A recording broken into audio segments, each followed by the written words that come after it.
bafite n'amakuru atariyo.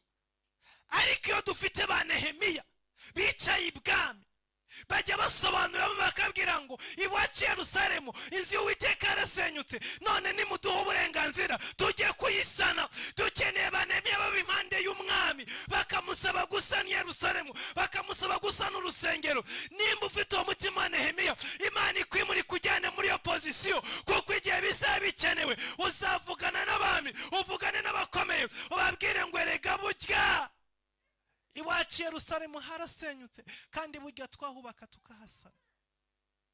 Haleluya. Hari abantu nk'aba Nehemiya Imana igishyira iruhande rw'umwami, kuko umwami ntago azi n'ibyabereye Yerusalemu, ntazi n'ibikorerwa Yerusalemu. Ariko Nehemiya arahari kugira ngo amusobanurire, kandi afite igikundiro, aratonya imbere y'umwami.